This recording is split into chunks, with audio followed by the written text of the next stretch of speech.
ચૈત્ર આઠમ અને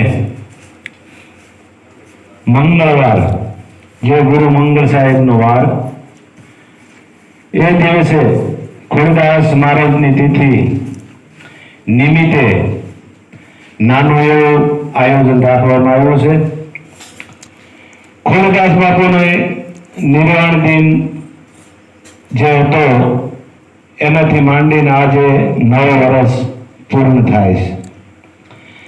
તો મોટો ઉત્સવ રાખવામાં આવ્યો નથી, પણ ધજા શરીફળ હાર ચડાવી અને ખોડદાસ બાપુને જે બોલ્યા હતા કે જે સતગુરુ શરણે જાય છે ને વાત લે છે અને લીધા પછી મૂકે નહીં, એને ધજા નાળિયેર ચડે છે.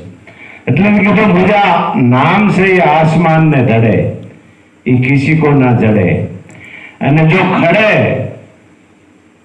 નર કાંઈ કો ખડે પગે જો ઉભો રહે તો એને ધજા નાળિયેર ચડે ચડે અને ચડે.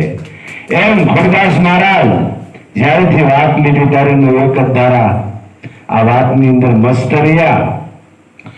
અને એ એમ કહેતા કે આ વાતની અંદર છેલ્લા સુવાસા ઉજી રહે ને એને ધજા નાળિયેર ચડે કહ્યું.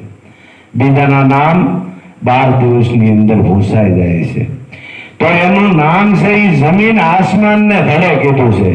એટલે આ વિશ્વની અંદર જે સંતો કમાઈ કરી ગયા છે, અમેરિકામાં જઈ અને રોહિદાસ બાપાનું નામ કોઈ બોલે ત્યારે કે આ રોહિદાસ બાપા સંત શિરોમણી થઈ ગયા, દાસી જીવણ થઈ ગયા, મીરાબાઈ થઈ ગયા.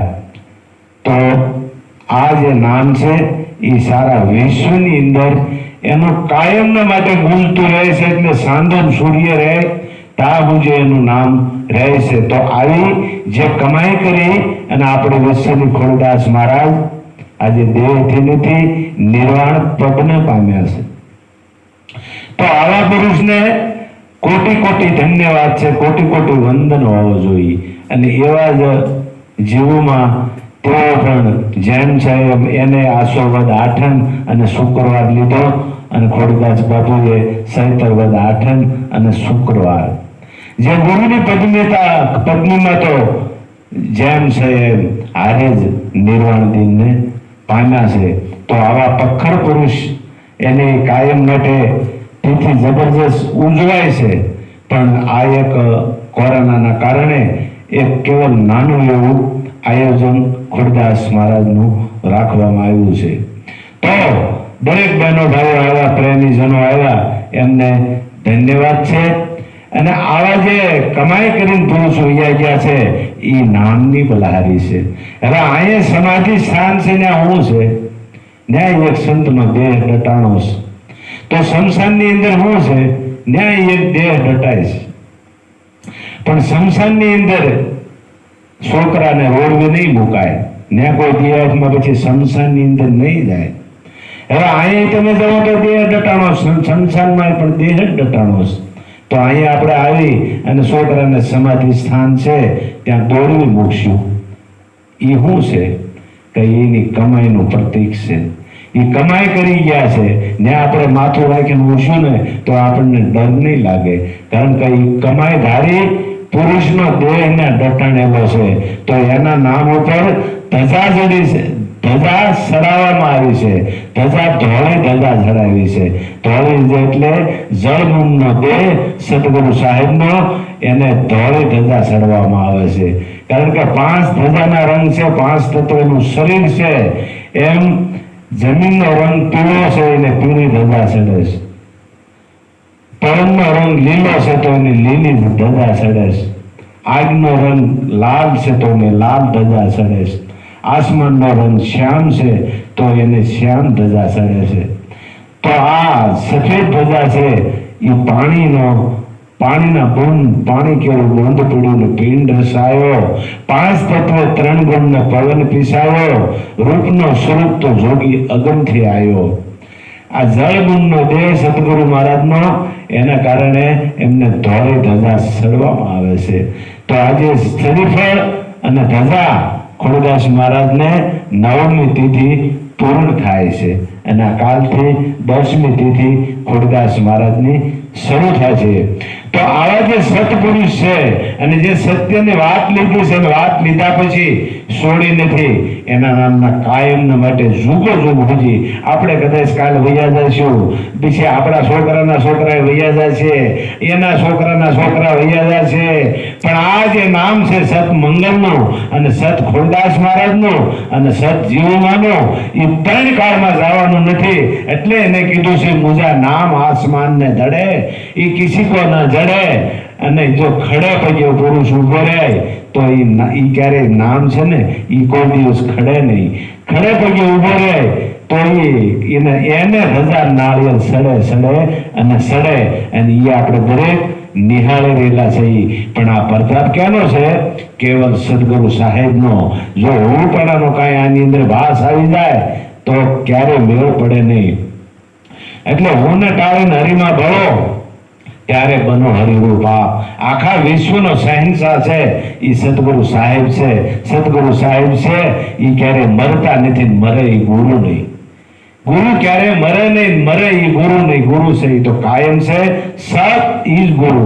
હવે ગુરુ છે એ અવિનાશ છે, અવિનાશનો નાશ નહીં વાસ કે કાશ. ખોડીદાસ એમ ભાવે ભજે તો કે મંગળ મોરી પાંસ. એ મંગળને એને મીટમાંથી એક શ્વાસો પણ ખાલી જવા નથી દીધો તો એના નામના ડંકા વાગતા હોય. નકર ઘણા પુરુષ હોયો જાય છે તો 12 દિવસની અંદર એનું નામ ભૂસાઈ જાય છે, પછી એને ક્યાંય હમાસાર નથી.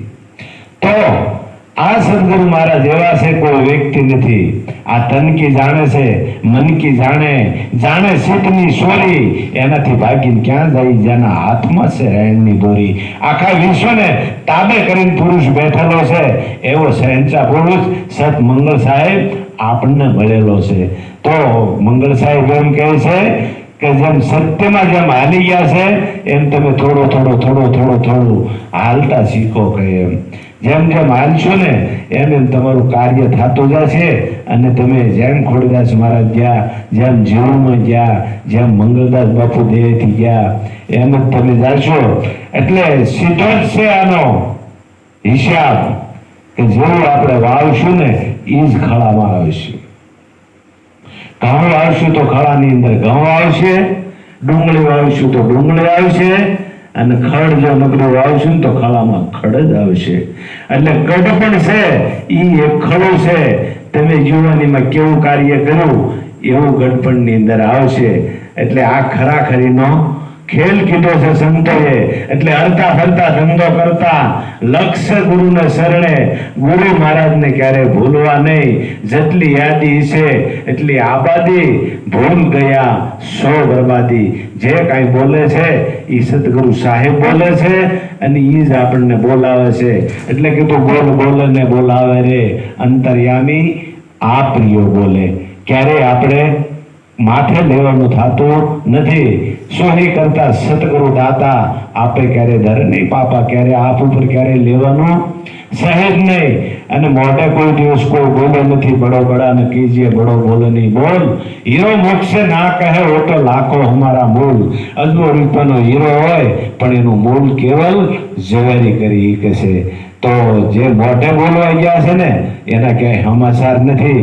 તો એક ગણેશ ઉત્સવ આવે છે. ગણેશ ઉત્સવ આવે ત્યારે કોઈ હાથી માથે ગણેશ દાદાને બેસાડે છે, કોઈ બીજા વાહનમાં લઈને એનું વિસર્જન કરવા જાય છે. તો એક કુંભાર ભગતની મંડળી હતી તે એને એમ થયું કે આપણી પાસે તો એવું કંઈ છે નહીં, આપણી પાસે તો આ ગધાડું છે, તો એની ઉપર ગણેશને બેહારી અને એનું વિસર્જન કરી આવી. એટલે ગણેશને ગધાડાની ઉપર બેહારે છે ને એનું વિસર્જન કરવા જાય છે. ગામમાં એને ફેરવે છે, હાર ચડાવે છે, એને લાડુના ભોગ પણ ધરે છે અને ગાજતે વાજતે ગણેશ દાદાને ગધાડા ઉપર લઈ જાય છે. તો ગધાડાને એમ તો હું કાયમ માટે આટા મારું છું, પણ આ તો કાંઈક આજ મારો સોનમ દી ઉજી ગયો છે કે આ શું છે કે એમ. એટલે આને કાયમ આખા ગામમાં ફૂલેકું ફેરવી અને ગણેશ દાદાનું વિસર્જન કરી નાખ્યું. અને હવના ઘરે વહી ગયા. બીજે દિવસે ગધાડાને એમ થયું કે કાલ ઓલી બજારે ગયા હતા તો ત્યાં મને હારે હારો માનભોગ મળતો તો, લાડુ મળતા હતા, હાલ ને હું આજ ન્યાય જાઉં કે. બીજે દિવસે હવારમાં ગધાડો ઉતર્યો પણ કોઈ હાર ચડાવતું નથી, કોઈ લાડવાનો ભોગ ધરાવતું નથી, કોઈ ગધાડાની હામો જોતું નથી. ત્યારે એને એમ થયું કે આ બધા ભૂઈ ગયા લાગે છે, કોઈને ખબર નહીં હોય, હાલ હું થોડીક જાણ કરું. એટલે ગધાડો ભૂખ્યો એવો માણસો બળિયા લઈ અને ગધાડાને ધોકાવા મળ્યા. ની વાહ થયા ત્યારે કે આનું કારણ શું કે કાલ તો મને હાર ચડાવતા હતા, કાલ મને લાડુ ધરાવતા હતા અને આજ બળિયાવાળી કરે છે, એનું કારણ શું? એમ પછી એને વિચાર કર્યો કે કાલ મારી પીઠ ઉપર ગણેશની મૂર્તિ હતી, એને કારણે મને ભોગ ધરતા હતા, એને કારણે મને હાર ચડતા હતા અને આજ મારા ગણેશની મૂર્તિ નથી, એને કારણે આ મને માર પીડ્યો છે. એટલે કહેવાનો ભાવાર્થ આપણામાં તો સમર્થ સહિંસા સદગુરુ છે અને એને લીધા સિવાય એક શબ્દ બોલવો એ મિથ્યા છે, કારણ કે એ બોલાવનારો છે, આપણે તો ખાલી રેડિયોનું ખોખું છે. અને આપણે જો ગુરુને છોડીને એક શબ્દ જો બોલશું તો એ શબ્દનો બોઢિયો નહીં આવે. એટલે મંગળ સાહેબ એમ કહેતા કે ઘરનો મસાલો ભાઈ કાંઈ ન નાખતા, ઘરના કાતલા સોલી અને કાંઈ ફીટ કરતા નહીં. આ વાત છે એ મારા સદગુરુ સાહેબની છે અને મને આપી છે અને આજ હું તમને આપું છું. વાત છે એ ગુરુ છે, ગુરુ કોઈ વ્યક્તિ નથી. આ વાત છે એ કોકને કરો અને એ વાતનો હામા માણસને સ્પષ્ટ ન થાય તો એમ માનજે તમે કાસા છો કે. એટલે તારે આરે કોઈ હરિજન થાય તો તું હરિજન હાસો, તારી વાતનો રંગ ન લાગ્યો તો એમ માનજે તું એ કાસો છો. કારણ કે તારી વાતનો રંગ ન લાગે એનું કારણ શું છે કે તે ઘરનું કાંઈક નાખ્યું છે તો જ ન લાગે, નકરી વાતનો રંગ લાગવો પડે અને લાગવો પડે. એટલે સદગુરુ સાહેબ મંગળ સાહેબ આપણને આવની ઉપર આવ્યા અને આ પવિત્ર ભૂમિ કાયમને માટે એને પવિત્ર કરી દીધી અને એટલા પુરુષને તાર્યા અને કાયમ માટે આપણને જે એના શરણમાં અને બે વાત કરવાનો મોકો આપ્યો. એટલે કોટી ધન્યવાદ મંગળ સાહેબને, કોટી વંદન ખોડદાસ મહારાજને અને કોટી વંદન જીવ માને. બોલો સદગુરુ મંગળ સાહેબનો.